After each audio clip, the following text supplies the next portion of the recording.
welcome to Black Horizons. I'm your host, Hamid Rasheed.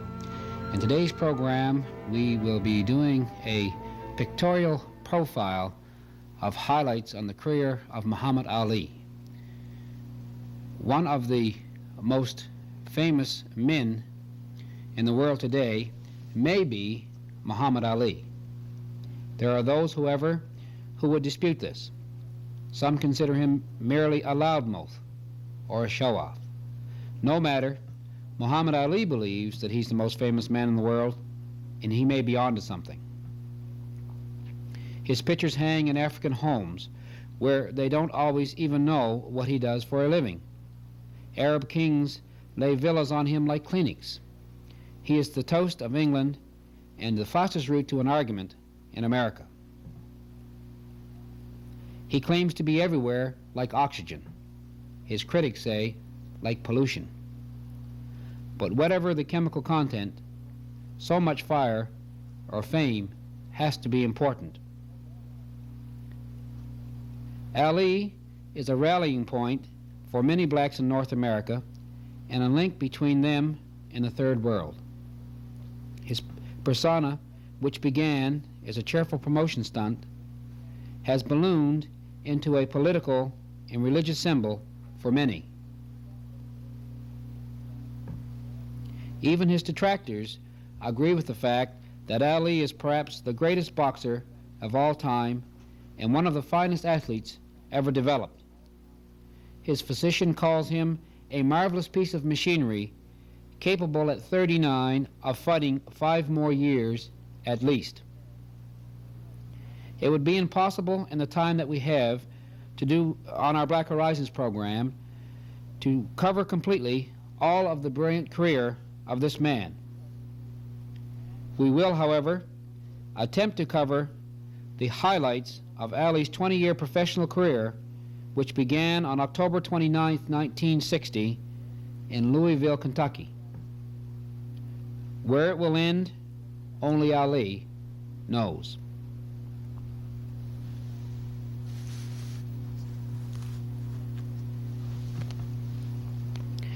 Muhammad Ali was born Cassius Clay Jr. in 1942 in Louisville, Kentucky, to Cassius Clay Sr. and his wife Odessa Clay. Ali's father, Cassius, is a sign painter and somewhat of a prolific amateur painter. Ali was very much influenced in his younger years by his mother and was and is very much attached to her. Ali has one brother, Rahman.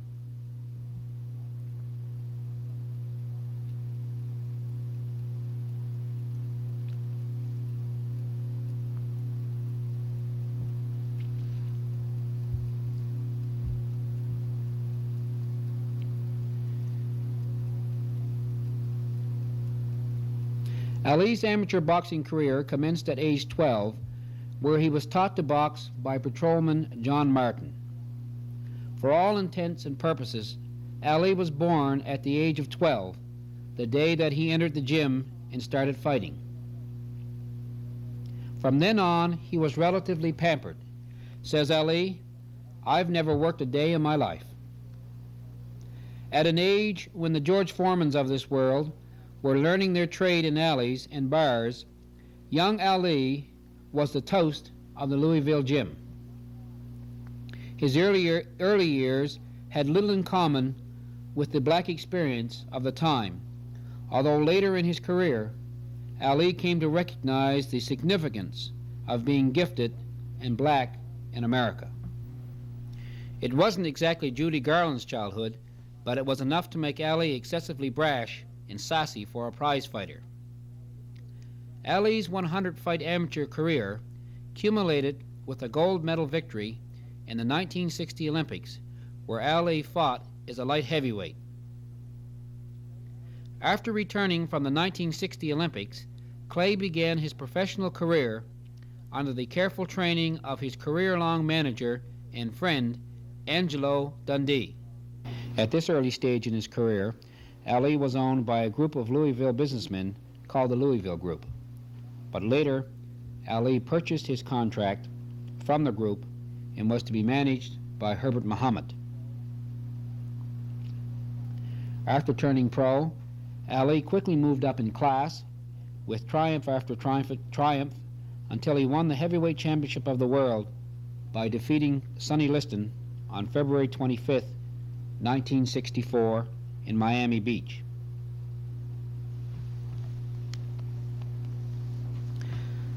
Unlike many professional boxers before him, Ali made and kept much of the money he made from his fight career. Early in 1964, after winning the heavyweight crown at age 22, Ali remarked, "I'll take my million and run." Throughout his professional career, Ali had a record of some 50 or more fights. During that career, Ali fought the best of the time, including Archie Moore, Floyd Patterson,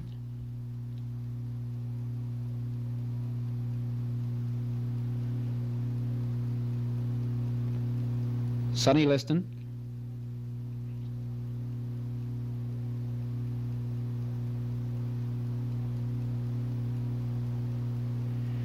Joe Frazier,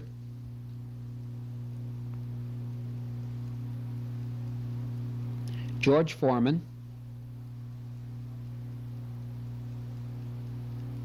Ken Norton,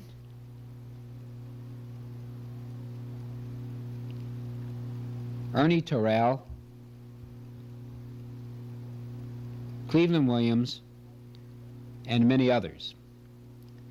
The fights that stand out, however, in most people's minds are the controversial Liston fights, the great bouts with Joe Frazier, and the stunning defeat of the invincible George Foreman.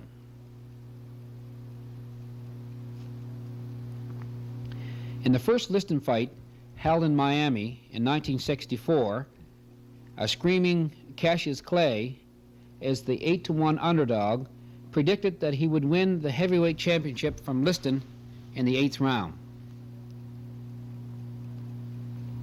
Liston, however, didn't answer the bell for the 7th round. Clay stated afterwards that he felt that Liston didn't answer the bell just to foul up his prediction.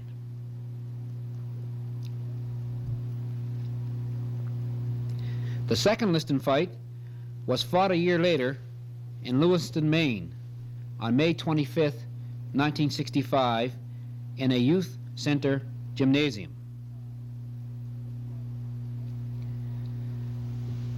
This fight had been postponed for 6 months because Ali had undergone a hernia operation.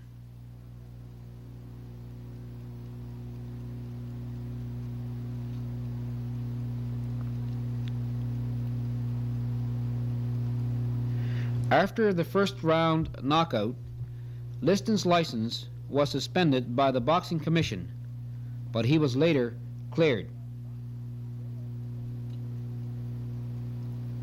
The day after Cassius Clay won the heavyweight championship from Sonny Liston, he announced his conversion to Islam and the fact that he was changing his name to Muhammad Ali.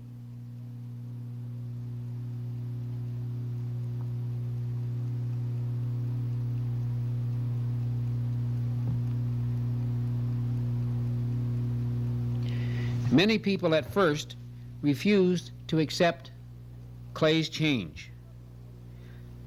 People were puzzled and did not know what to make of the conversion. Older people continued petulantly to call him Clay. According to Ali, these people would have called St. Paul Saul or Pope John Angie Roccollo.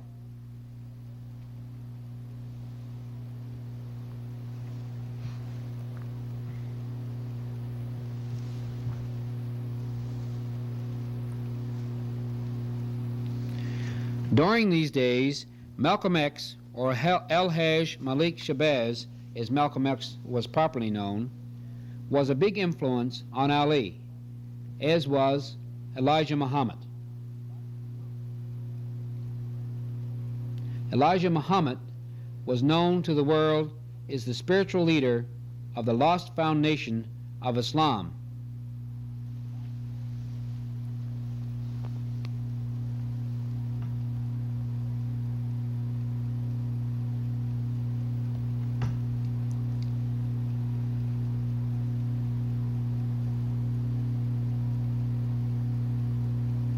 In 1967, 3 years after winning the heavyweight championship of the world, Ali was drafted.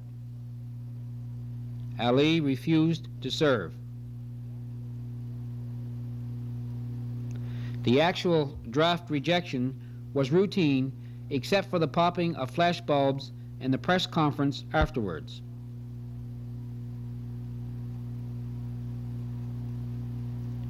It must have been, however, a very tense scene with so many cross-cultural currents at play.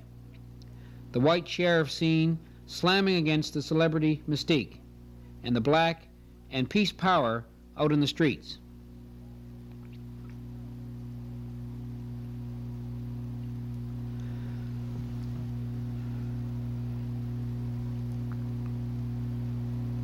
Ali was quieter that day than he had ever been in the ring.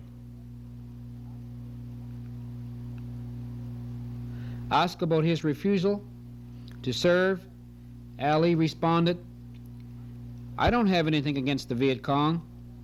I'm standing up for my people, even if I have to go to jail."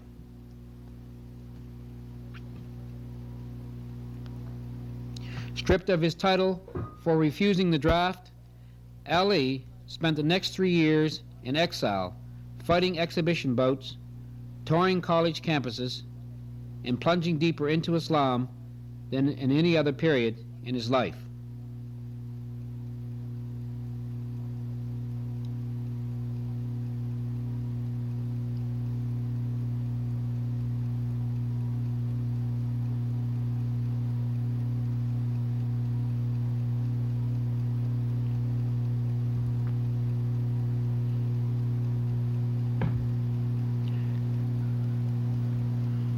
After 3 years in exile, the Supreme Court of the United States overturned Ali's conviction for refusing the draft, and Ali returned to the fight scene with his first great fight against champion Joe Frazier on March 9, 1971.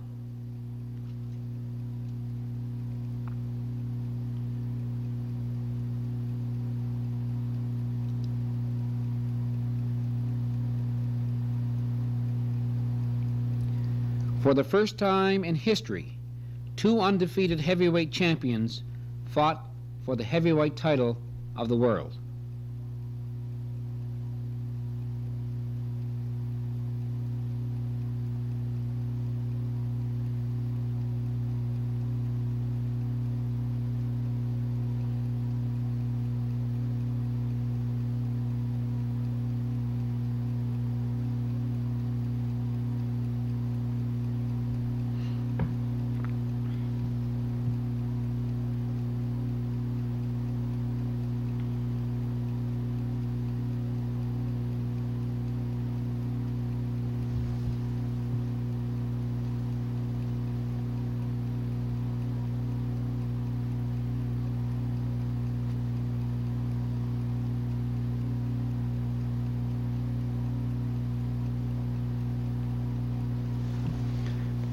In this, the first of what later became 3 fights, Joe Frazier won a controversial 15-round decision that many felt was influenced by political overtones.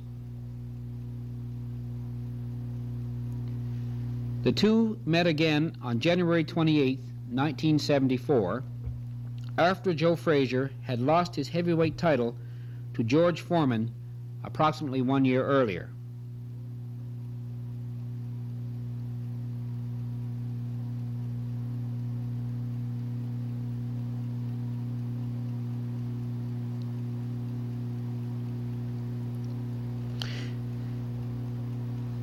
In the second round of this fight, Ali had Frazier helpless, but referee Tony Perez thought that he had heard the bell 20 seconds too soon and ended the round, allowing Frazier to recover.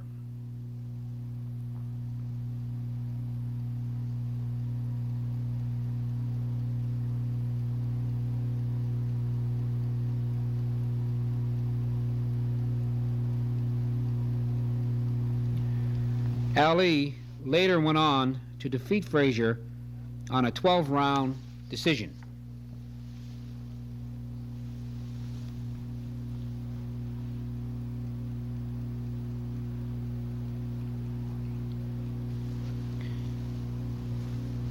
Several months later, Ali fought Big George Foreman on October 30th, 1974, in Zaire, Africa.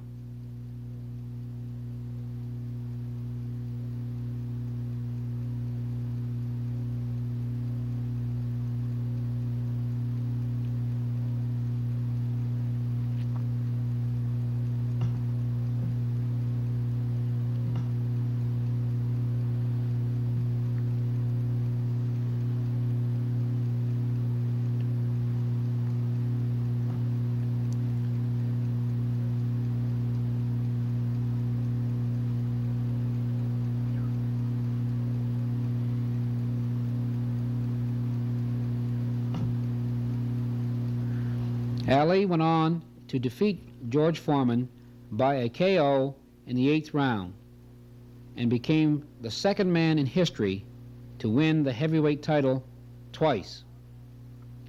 Ali's old critics were now down to a stream of refugees. Ali's superiority at that point was about as acknowledged it is ever going to be.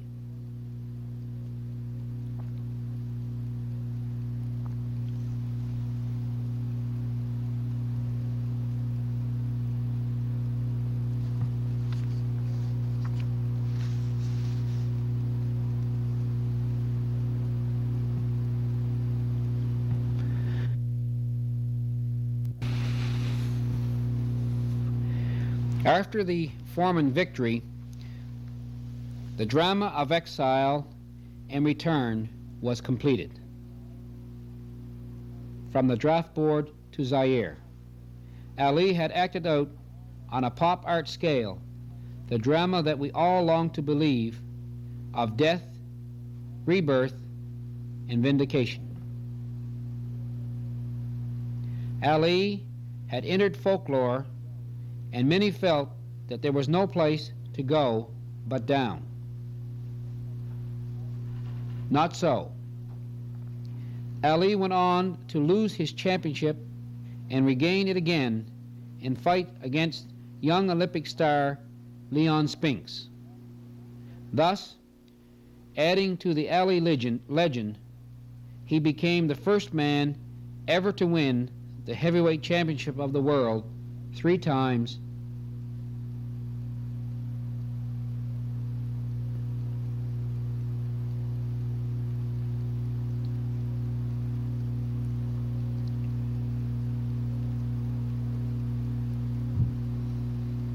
Shortly after winning the title back for the 3rd time from Leon Spinks, Ali retired, only to resurface a few weeks ago to announce that he will fight Larry Holmes, the current heavyweight champion, and in Ali's words, become the first man to win the championship 4 times.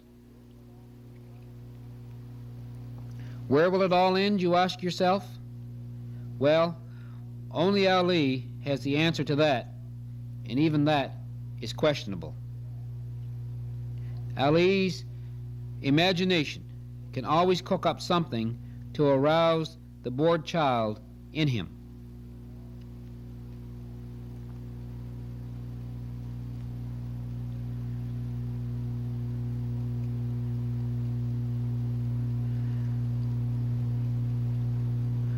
Whatever you may think of the man that you've been looking at, the world would have been an unmeasurably duller place without him.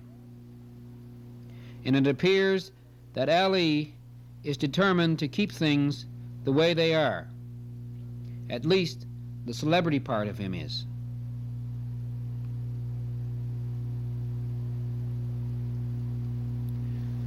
Perhaps someday wisdom or even his own intelligence may drop him from the limelight, but it won't be easy.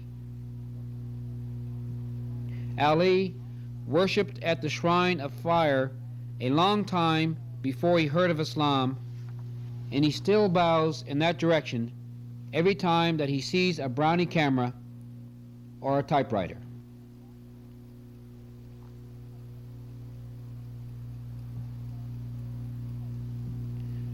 Those of us in the public are the only thing crazier and more unpredictable than Ali.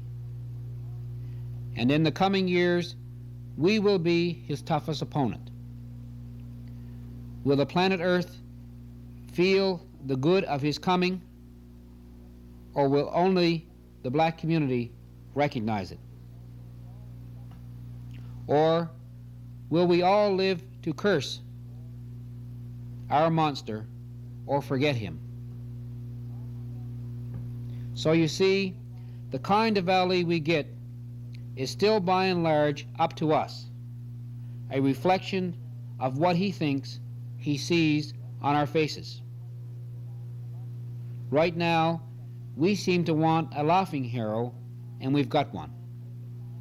But if the times should call for a little more sinister outlook, there's also a hint that Ali could provide that too. Whether it's put on or not, it is a tension that keeps every eye on Ali. And without those eyes, Ali would be alone. So Ali doubles every effort, shouting, snarling, signing autographs, even confessing selected sins.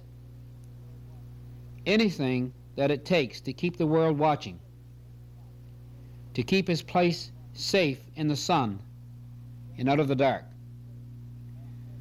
We regret that we haven't had time on our program today to go into full detail on the career of Muhammad Ali. There's much that has been said and much that could be said about this controversial personage. We would have liked to have time to delve more into the person, Muhammad Ali the person, as opposed to Muhammad Ali the boxer. But due to the limited time available to us, it wasn't possible for us to do that.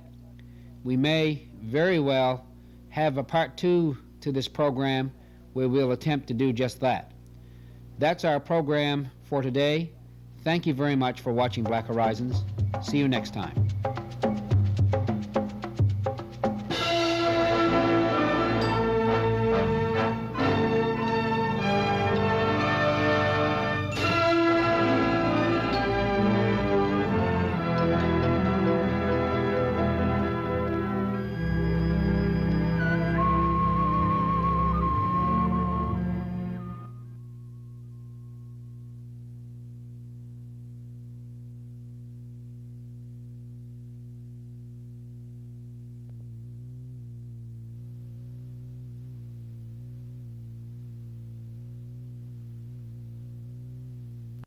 I think that survival, self-interest, compel, and it may never even be acknowledged out loud, but a far closer relationship with the United States. Don't see how anything could be worked out without that.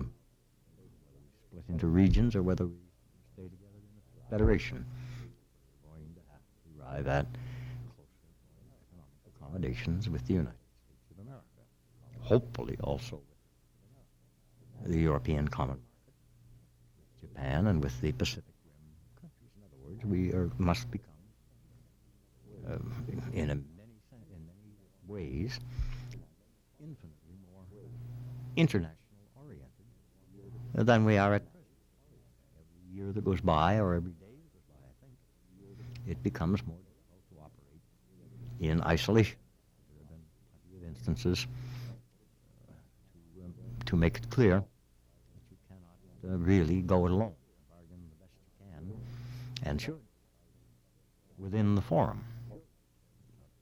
The other day, for example, there's the problem again of the law of the sea, that maybe some of the superpowers are getting together in the back room. Well, that may too become the name of the game, and it ultimately becomes a case of beat them, or if you can't beat them, you better join them. So, any of the regions of Canada, taken individually, aren't really very strong. They can be viable up to a degree and might even be so to a substantial degree, but for a comparatively short span of time. Climate alone means that I think Canada will always import, for example, an enormous amount of food. No matter the futuristic methods of growing food there may be, and there are some that are highly interesting, and from which, in some specialized circumstances, a great deal of good may flow. But by and large, we're not going to grow oranges in the Annapolis Valley, I don't think, or grapefruit in the Sudbury Basin, or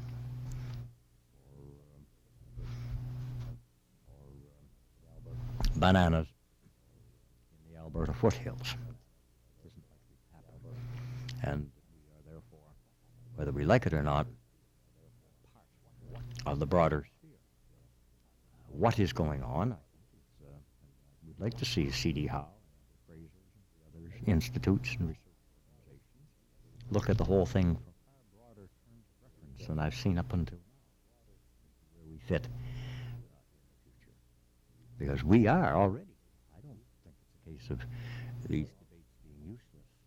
These debates are and discussions across the country are the way in which people ultimately, all the sensible ones, and that's the most, find a workable accommodation.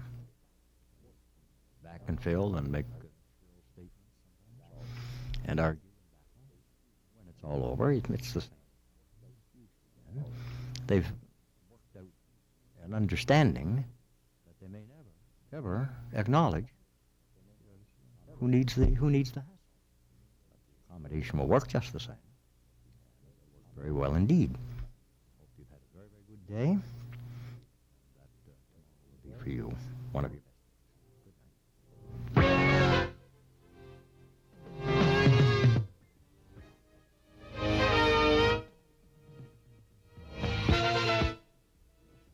Expressed are those of the commentator, not necessarily those of this station.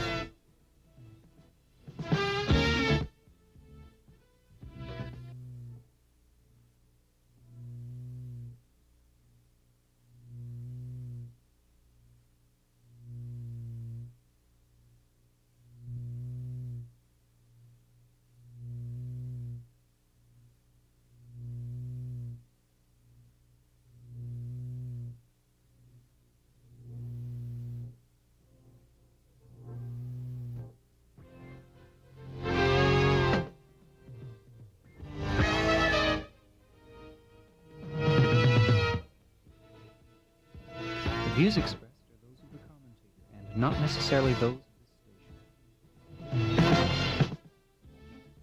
Good evening. I had my attention drawn the other day to a statement by Mr. Hopper, the president of Petrocam, that was interesting because, if I quote it correctly, and I think I'm somewhere close, three of the largest and most promising oil and gas locations in Canada remain to be, totally remain to be explored.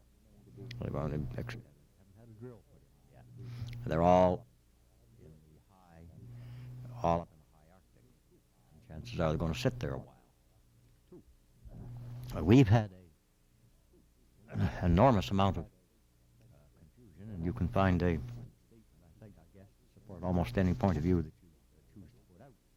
Because there is a great deal of special interest lobbying, and well, there might be. There are a lot of interests at stake. But one thing is, I think, now becoming very clear, that in this country, the emphasis is going to switch basis, because down the road we're going to need gasoline from coal, hydrogen, a whole gamut, more ways of creating energy.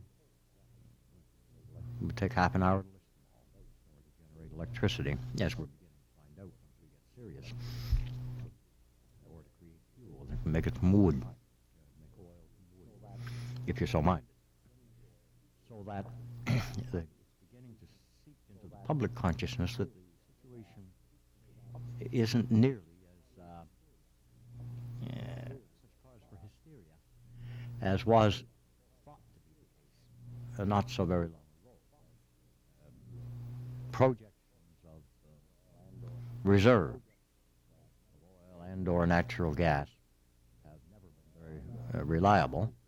They've usually been overstated when the desire was to sell or export, and understated when the desire was to force conservation or raise domestic. It's just the name of the game, part of the ball game. At the moment, the reserves, the available reserves, are being enormously understated, and by some interests, and enormously perhaps overstated by others. But they are stupendous. And most recently, major discoveries, natural gas in in British Columbia.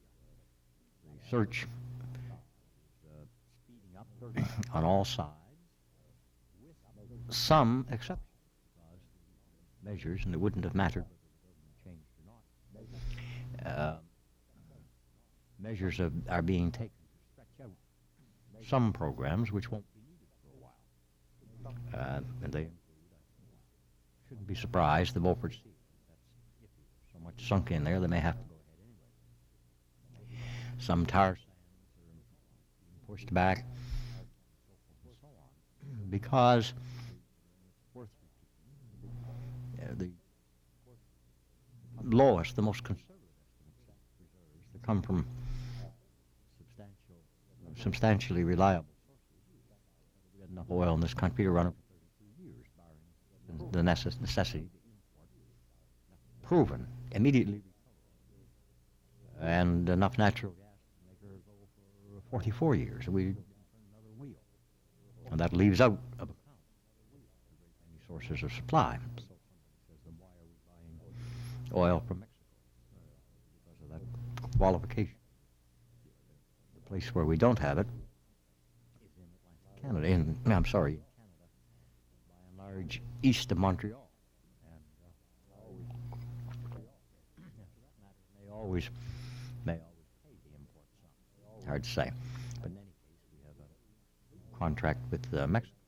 We have every indication, based on the authority of top people in the industry and in the Department of Energy, that we can overcome the situation in eastern Canada very, very quickly indeed, simply by organizing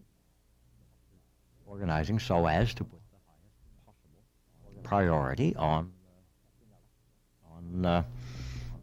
checking out Venture and Hibernia and off PEI and some other locations,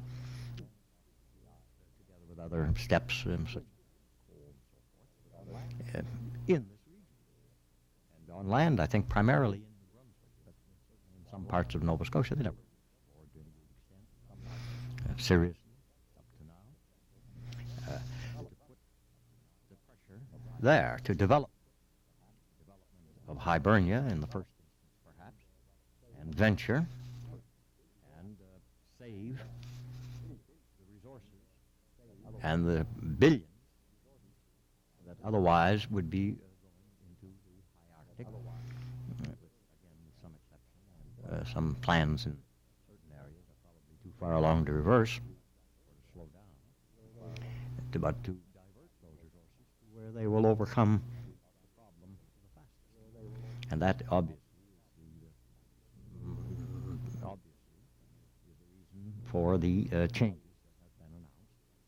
that to do away with the fast write-off and to not support the world price for tar sands development is the oil resources. We don't need to go searching for any more oil fields or natural gas fields at the moment. Of national supply, but we do need to develop pipelines and other infrastructure and to prove up pipelines and bring on to market supplies from fields that have been discovered. Some of the authorities in a lot of wells, gas wells, natural gas wells, and I know some oil wells too, go together as often as not, are shut in the West. They're capped. No place to sell. No market. For that matter, I guess no authority to go seek out a market. And I guess understand further in some cases no pipelines. So that wading in oil and natural gas at the same time as we have shortages. And that's nobody's fault. The situation is, if anything, better in Canada than it is in most countries. We seem to be moving both the private sector and the governmental with a good deal more precision than I observe in some other nations. The problem here, most authorities say we could be energy self-sufficient in a very, very few years, and I think they're correct. There's the qualification that somewhere down the road that position might reverse. It would be a long, long way down the road, given the mountains of oil or coal, given the very limited exploration effort for oil and natural gas. Just consider for a moment, useful to keep these things before us, that the discovery rate on the Scotian shelf has been described officially as phenomenal, 66 2/3, as high as anywhere in the world. And the part of the Scotian shelf that's been explored, postage stamp, or the Grand Banks, or the mainland of Nova Scotia, or the Gulf of St. Lawrence, or even the St. Lawrence lowlands, or the southeastern part of New Brunswick, where one half of that is supposed to be geologically nature that could find oil or natural gas, and as a matter of fact, they have. Found natural gas years ago. But so long as some of these other policies were in effect, there was a tremendous incentive to do that, to go far out, keep in hand as a reserve that which was close at hand, but get out there and explore at the extremities, because the incentive to so do.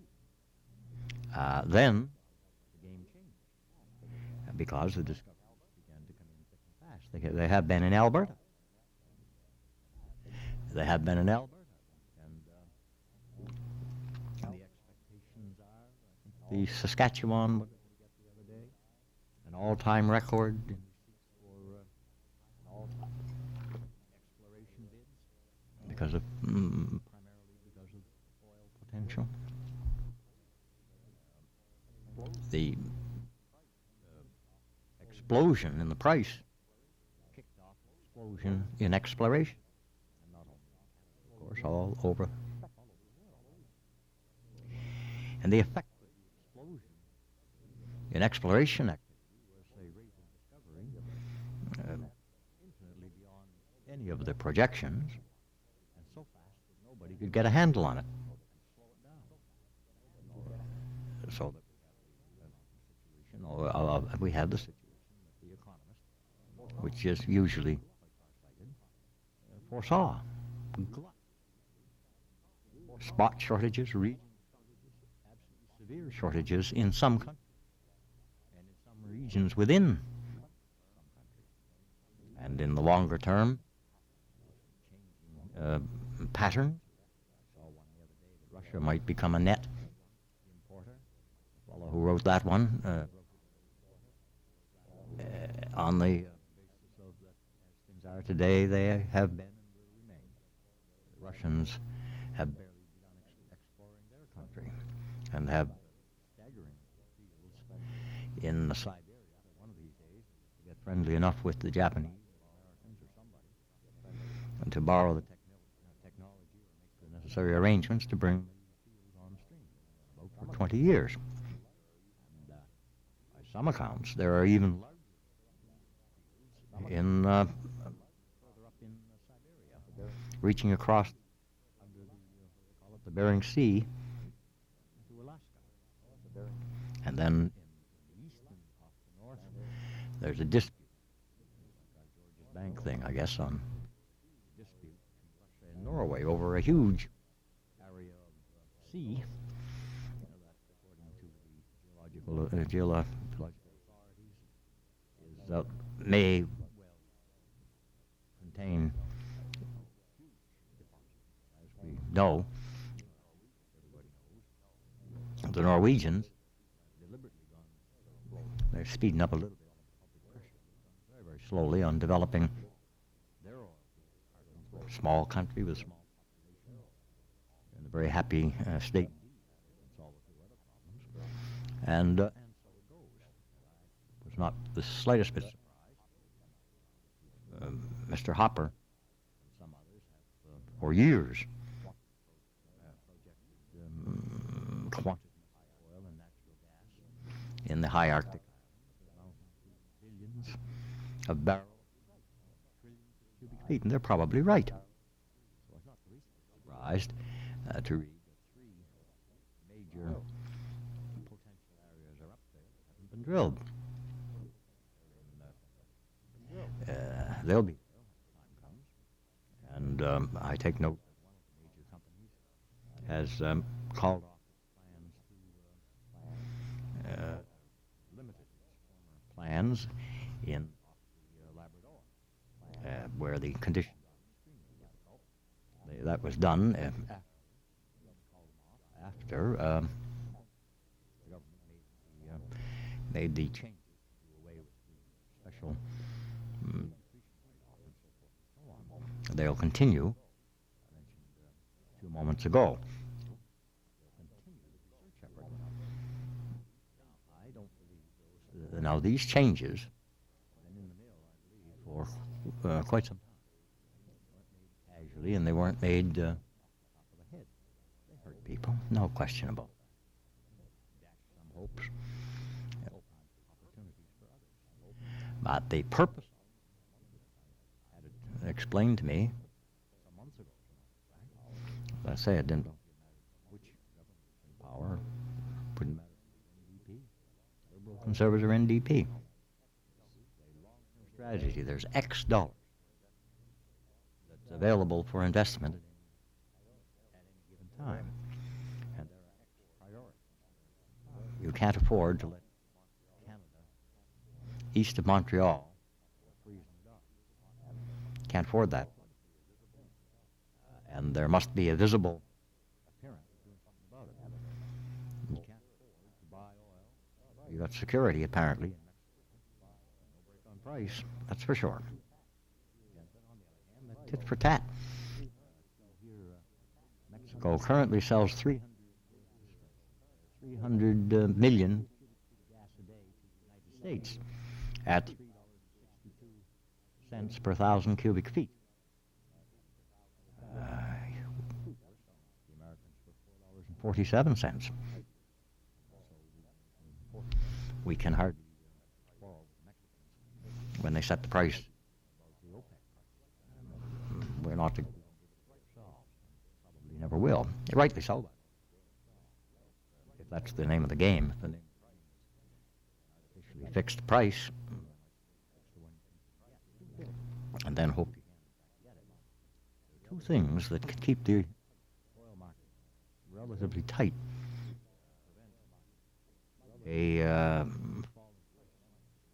Might, I don't think will, might. One is the demand by the United States. That starts slowing down. Or something happens to shut down the Saudi Arabian, which are the largest, I guess, single source of supply. Failing one or the other of those, the glut is going to because the discoveries are being made. Australia, New Zealand, Southeast Asia, and western side of the Spain, North Sea, Colombia, Alberta, the Arctic Isles, the Beaufort Sea, slope, Siberia, you name it, China, and they've been coming thick and fast. Everybody should notice announcement after announcement, production, yeah, insisting on tying delivery to long-term contracts.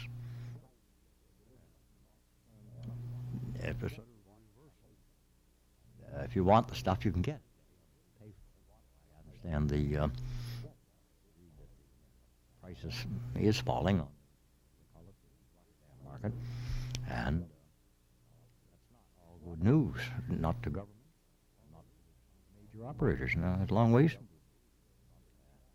Possibly in even for you and I. Explain, but may well be led, for example, prices, severe breaking prices. It might, we being the way we are, most of the time, decide to take the line of oppose, to allow developments in coal, coal gas,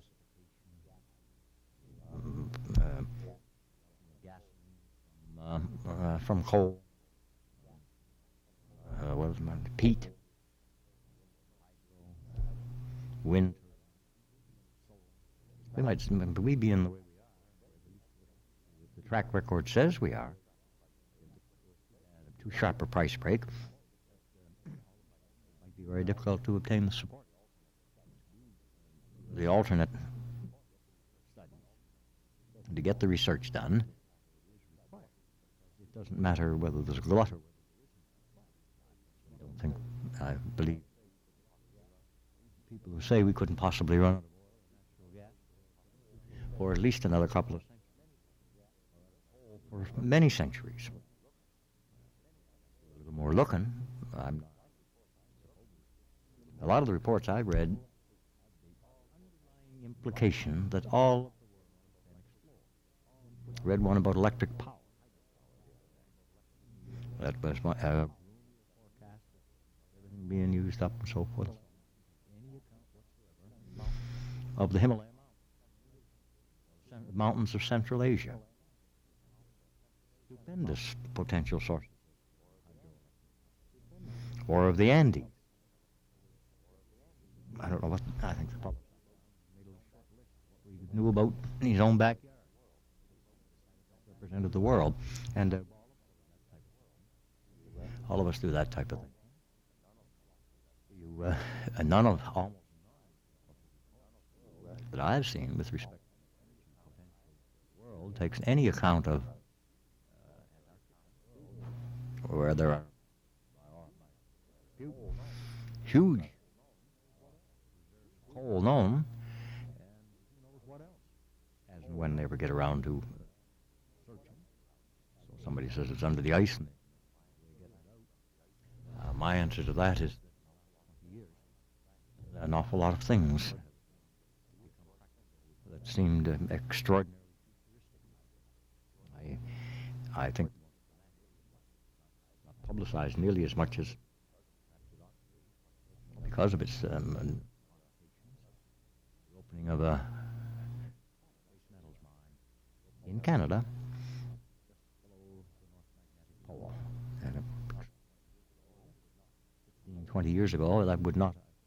I would not believe it was possible to do that, and perhaps it was not possible to do that. But today, if the thing is there and it's of sufficient value, can in fact be done. Energy reports, they assume, and that's the thing that New Brunswick first pointed it out to me, or in many cases, underlying assumption that all of the exploration has been done. It hasn't. It has barely started. Why? Up until now, there was no incentive. There's been millions for the exercise.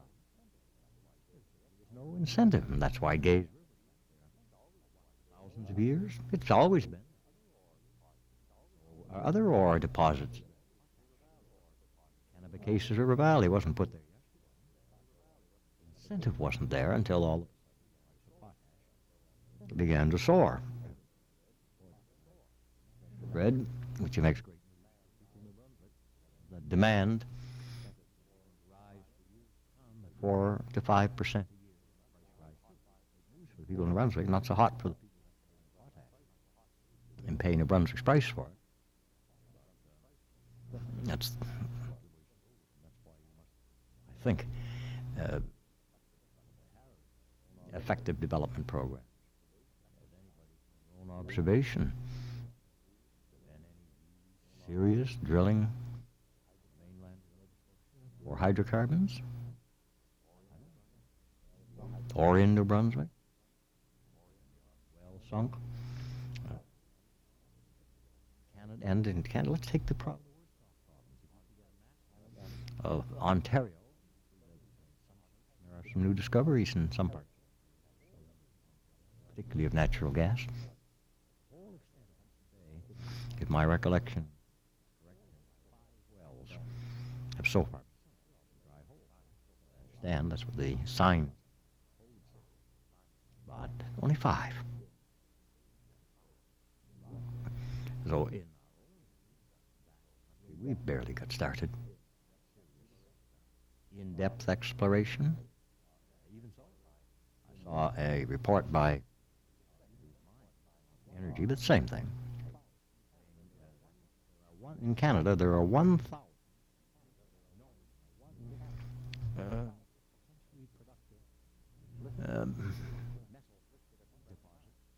listed at the present time, and that particular they would come on stream something like 20 a year as the demand built up. I, like everybody else, am inclined to accept the thesis. That's until you do a bit of study. Our not selling a particular, or in and all that ball. Have a right to do. The fellow on, what was his name, Jack? And the ones we know of. People busy at opening 10 or 20 mines for a long, long time. They all run out. How do you pick?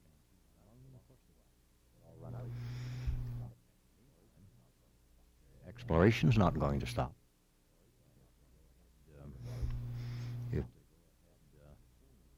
With that tin outside the army, it's been there for a long time.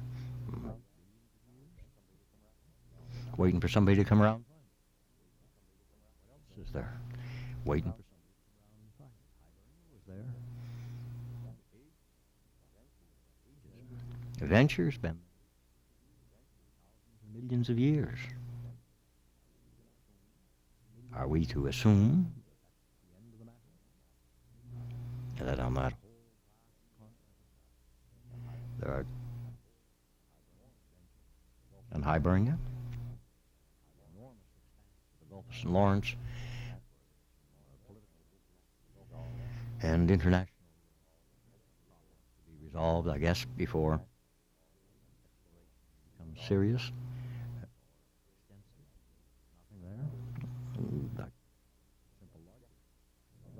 Rejects of that conclusion. Therefore, it's simple logic time, but we may willpower, managerial talent, expertise, a lot of things, but couldn't run out of hydrocarbons and or we grow some to do that.